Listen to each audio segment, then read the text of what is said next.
Hi friends, thank you so much for clicking on this video. My name is Rachel. Today I'll be discussing 22 money lessons I learned in 2022. But before I get started, I just want to say thank you so much to everyone that subscribed, that liked, that commented on my videos. I am so grateful. I cannot believe 100 of you out there watch my videos and subscribe to my channel. I am so grateful. On the screen here, I just want to give a special shout out to everyone that commented on my last video. I am grateful. Thank you so much. So before I get into the video, I just want to put out a disclaimer. By sharing these lessons, I am not in any way saying that I do all of these things. If I did, I would be a millionaire by now. And I'll probably will have my budget and my money and everything together, but I don't. Well, these are just the lessons that I have learned, and I hope that maybe one person can be wiser than me out there and practice one of these at least. So getting into the video for today, I would like to keep it brief because I have 22 points. I don't want to make this video too long. So the first point here says live below your means, and by this one, it doesn't mean that you won't spend money on things that you love or that you enjoy to do. It just means that you want to create a more stable financial future for yourself, and it means that you do not spend every single penny that comes in, maybe from your job or from your business or anything like that. You keep some aside. You're able to save something, and you are able to cut down on unnecessary expenses so that you're able to do this. So this is just what this one means. Number 2 is pay yourself first. If you've watched at least one financial video, you've heard this one at least a million times. And if you read any finance book, I'm sure you've heard this one as well. So pay yourself first. It's very important that we set aside some amount, or even maybe like a percentage of your income for yourself. And this money can be used like for personal development, like investments in your future. Maybe you have a course you want to take, you can use this money for that, or saving for something that you personally really want for your future. This is what this money is for. You can invest it for your future, as long as you're paying yourself before you pay your water bill, your light bill, and all of that. Include also a percentage of your income for yourself. Your future self will thank you for it.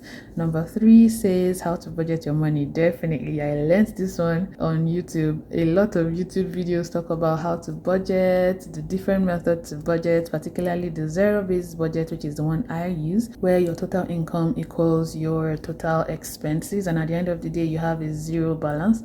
That's the one that I like. There's another one that is the 50-30-20 rule. In that one, you allocate your income into 3 different categories. 50% would be for your needs, 30% would be for your wants, and then 20% would be for savings or maybe debt if you have some debt. That is another way of budgeting. Then number 4 is fun ways to save money. Absolutely, I learned this one from YouTube.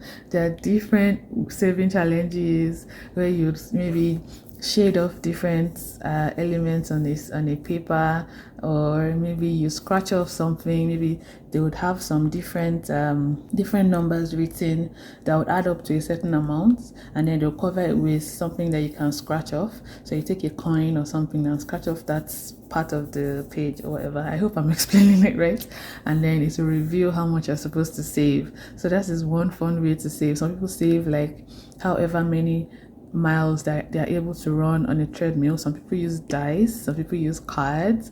Like, there's so many fun ways to save money, as long as you're saving money, however way you choose to go about it. So the fun ways just help to motivate you to want to save more. And then number 5, it says start investing as soon as possible and reinvest your dividend. This is just so true. You don't have to wait until you're a millionaire or until you have that perfect salary coming in every month, or until everything is perfect. You don't have to wait. Start with whatever you have. Like, even if it's $5 a week that you're able to put aside for investing, it's good enough. Now you can buy fractional shares. You don't have to buy the entire thing. Like, you don't have to have maybe $300 to buy Facebook or Google or whatever. Even if it's $5, you buy the quantity of the shares that the $5 can buy. But the first thing you need to do for sure is to do your own research. Find out what investment is all about, the different types of investment, and then choose what you want to do or how you want to invest your money, and then go for it. And the next point there says reinvest the dividends. So when you start getting dividends and profits from your investment, don't start to spend it allow it to accumulate, allow it to be reinvested back into the investment so that it can grow, and then compound interest can work in your favor. Then number 6, this one this one is a no-brainer. It says strive to be debt-free and stay debt-free. I wish it was that easy, but honestly guys, life happens, things happen, things pop up, and if you don't have savings, that is when you keep going into more debt. So that's why it's important to save, right? But until you have that savings in place, when things happen, you would still have to, go into debt. But the goal is to get debt free and then to stay debt free. And then number 7, it says one source of income is too close to no source of income. I saw one analogy about a table where one table had just one leg, and of course it didn't stand. When it had 2 legs, it didn't stand. It was still a little shaky until it had 3 legs. And it's coming from somebody that has only one job. So I'm being very hypocritical right now, but this is, like I said in the beginning of the video, this is just what I have learned. I'm not saying that I practice every single thing. I wish I did, but that is not the case right now. So back to that analogy, when you had 3 legs, then the table could balance well and stand. So it's advisable that you have multiple streams of income. That's like the ideal thing. Don't stick to just one job, because if something happens to that one job, then you know that's big trouble. Then next, number 8, it says the more money you have, the more people will come to help you spend it. I saw this one in the Bible and I was shocked. I'll put it on the screen here, and it simply tells me that I should make room in my budget to enjoy myself. Like, it's not just about saving and not having any space for enjoyment. Make space to enjoy yourself, enjoy your life. Life is short, guys. You can't just, be frugal and not have anything to enjoy in this life. There has to be a balance. As you're saving, you also have to keep some money aside to enjoy yourself. Then now to number 9, it says save first before spending.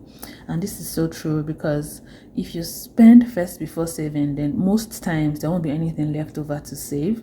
But if you treat savings like a bill, like something that you absolutely have to do, you would find a way to save each month, and then you realize that not everything that you feel like you need to spend money on is that important.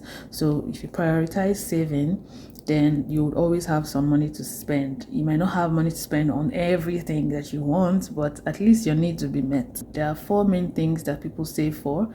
You save for emergencies, you save for a big purchase, you save for a small purchase, and you can also save for trips and events and so on. So things that you already know that you like to do, like gift giving, for instance. You're the kind of person that loves to give gifts, and it gives you such joy to give somebody something. So why not put it in your budget? Like, start like a sinking fund and title it or name it giving. You know that you love to shop till you drop when it comes to Christmas time. You're the one that goes to the mall at 5 a.m. to go, start shopping. Bright and early, you're there. So why not start a sinking fund for Christmas shopping? So all these things you enjoy doing, start saving for it. You have a graduation coming up, you want to get a car, you want to do this or that.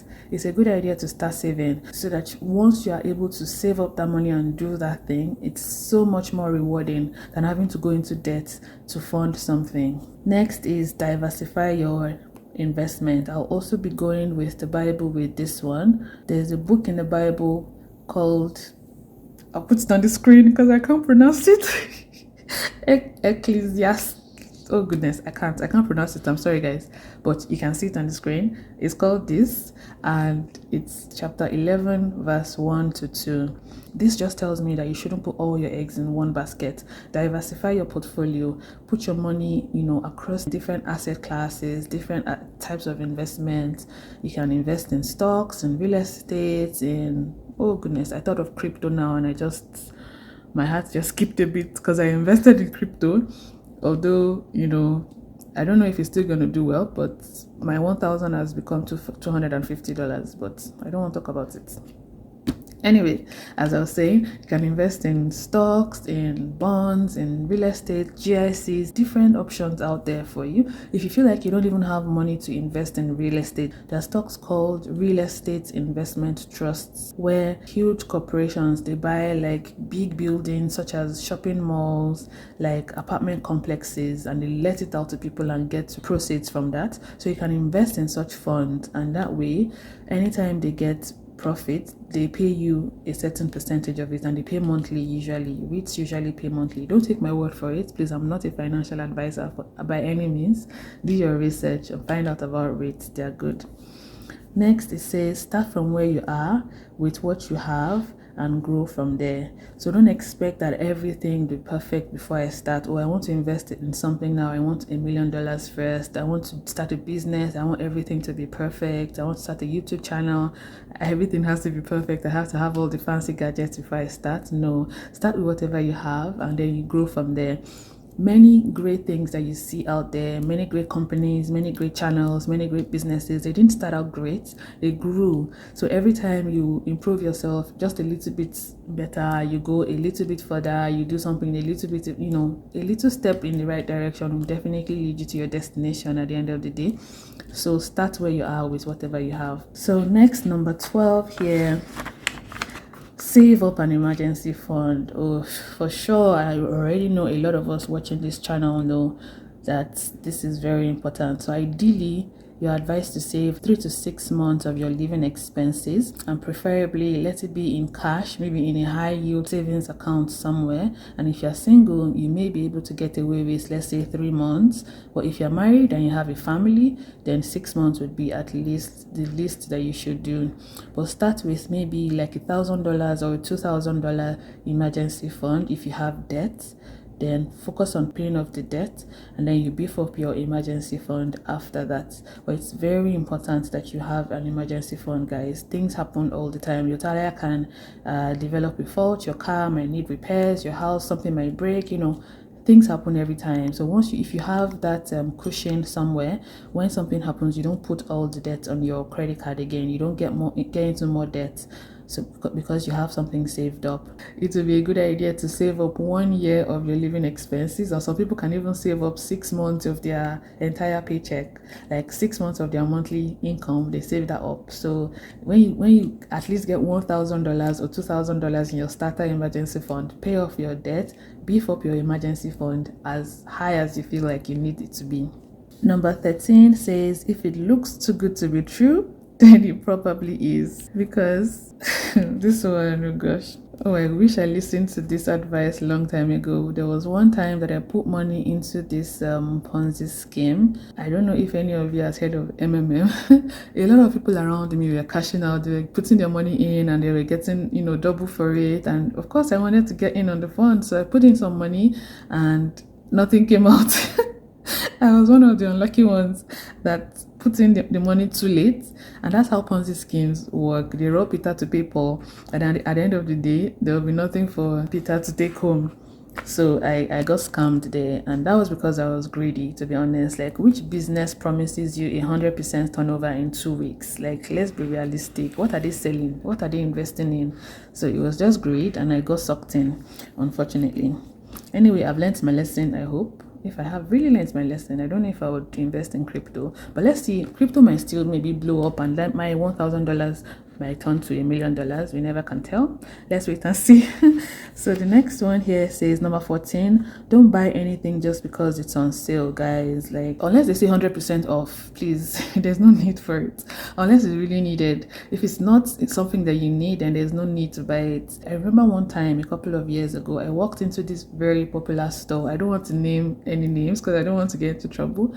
But as I walked into this store, I noticed a lot of yellow stickers on the price tags of their products. Sale stickers, yellow sale stickers, very many all over the store. So I walked closer and I saw one particular product where it looked like the sticker was lifted up a little bit. So I lifted it up and I saw that the same price that they were advertising the product for at a sale price was the same price that was under it. That was the regular price. So I was like, what's going on? So I went around lifting up the stickers to see if maybe it was just a mistake or that was how it was. And I kid you not, at least 90% of the products in that store were advertised on sale for the exact same price that it was originally. So I don't know whether that is, normal or whatever, but somebody will go into that store and see so many yellow tags and be like, oh, it's on sale, I have to get it. And then get 2 of that, 3 of that. And, at the end of the day, they haven't saved any money. Because the only money you save is the money that you keep in your pocket, not the money that you use to buy something 50% off when you don't need it.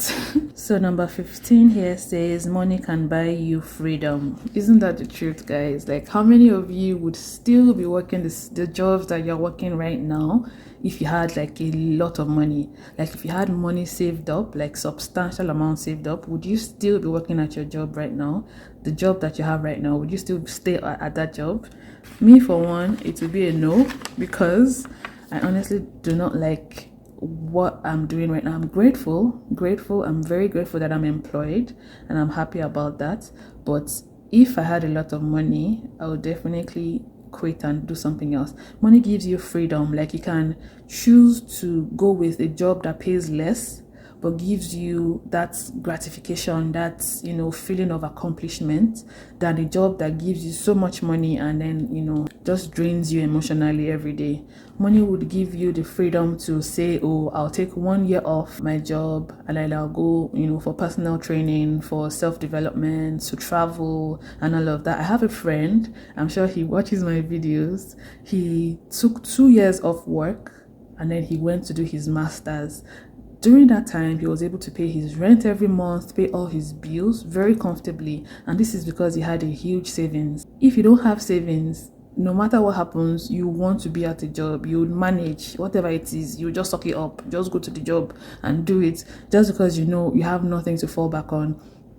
But if you have savings, you have the freedom to do absolutely almost anything you want. Not absolutely anything, but almost anything you want, you'd be able to do.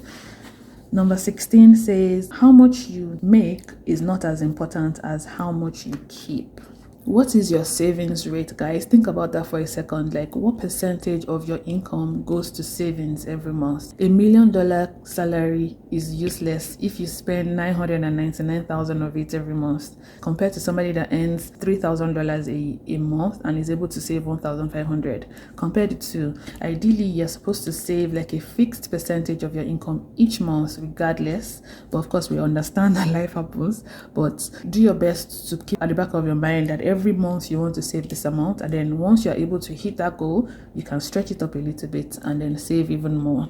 And the thing about this savings rate is that lifestyle creep is very real, you guys. Like, before, you got that 20% increase, if that is even possible, 20% increase at a job. But let's just say, before you got that 20% increase in your pay, you were very okay in wearing regular clothes. You looked absolutely dashing wearing those regular jeans and regular tops. But the second you got that pay raise, it just made you disgusted to even think about wearing clothes that are not name brand, or buying shoes that are not name brand, or God forbid you carry a handbag that is not Gucci. It's the little things, and that's why it's called lifestyle creep, because it creeps up on you. You don't see it like a big change. 17 says money is not the end goal in life. There are far more important things in life, guys, far more important things than money. Most people would remember you for, let's say, the impact that you had in their lives, rather than how much money you had in your bank account. Nobody even cares how much money you had in your bank account, but the impact we're able to make in the lives of people around us is way more important than money. Number 18 says, you are your greatest asset, so take good care of yourself. No one can do any of the things that you do like you do it yourself. It is because of you that you have that job. It is because of you that you make the money from your business. Your well-being is very important. So please take care of yourselves physically, mentally, and spiritually. Book that spa, book that massage, go on that trip, see a therapist if you need to. Go for your medical checkups, when due. Just take good care of yourselves ultimately. There is no replacement bodies anyway, guys. Nobody's going to give you a replacement body if this one breaks down. So take good care of the body that you have right now. Number 19 says, stay humble. When you remember that we have nothing except what was given to us, then that should keep us humble. Yes, we work hard for things and we desire to benefit from the labor that we put in. But think about it for a second. What is it that you're so proud about? What is it in your life that you feel like, makes you extra special that you were not given? Is it that big house, or maybe that brand new car? Someone paid you that money to buy those things, so that should keep us humble. And again, when you think about it, maybe something else you might be proud about, maybe your children, they are so excellent and they are so beautiful, or maybe you are so beautiful, you have just the best looks in the world, your body is on fire, everything is banging and snatched. God gave you that. There is nothing that you have that was not given to you. So to number 20, we're almost done, guys. If you're still watching up until this point, please leave an emoji of a blue heart in the comment section, so I know that you watched it up until this point. So number 20 here says, money can't buy happiness, but it definitely makes things a lot better. And isn't that the truth, guys? Like, how many times have you experienced maybe a day where you're feeling down and things are just not working right and you're just so sad, and maybe you just get an alert on your phone and the money was just deposited into your account? How does that lift your spirit, guys? You're still having the same day, but just because money showed up on the scene, everything just feels better. Money makes everything feel better. Or maybe somebody sends you money without even telling you first and it was just a surprise. It just lifts up your spirit somehow. So what I mean by this point is that yes, money is not the end all be all and the only important thing in life, but we should still strive to make money because it really does solve a lot of problems. Number 21, we're almost there, guys. We're on number 21 now. So 21 says, I learned how to calculate and track my net worth. That is so true. I learned on YouTube how to track and then calculate my net worth, and I also learned the importance of tracking my net worth, and I'll just share a couple with you. For one, it gives me an idea of how I'm doing financially. It gives me like an overview of my financial health, and number two, it provides me with a measurement of my progress. So I track my net worth and then I see, oh, this is where I was last month, this is where I am now, did it go down, did it go up? It shows me what my progress looks like. And then number three, it gives me the motivation that I need to even want to get debt free quicker, because I know that if I reduce my debts, then my net worth will grow higher. Then lastly, it helps me to look for ways to increase that net worth. So I see that, oh, it's on this level this month, I want to do something that would increase that net worth the next time I track it. So that's the reason. Those are the 4 reasons why I track my net worth, and I'm sure there are many other reasons, but for me, it has helped me stay focused on my journey to financial freedom. And then finally, guys, number 22 says give. I would use the Bible verse for this one as well. Acts 20 verse 35. It says, it is better to give than to receive. Do not keep everything for yourself, guys.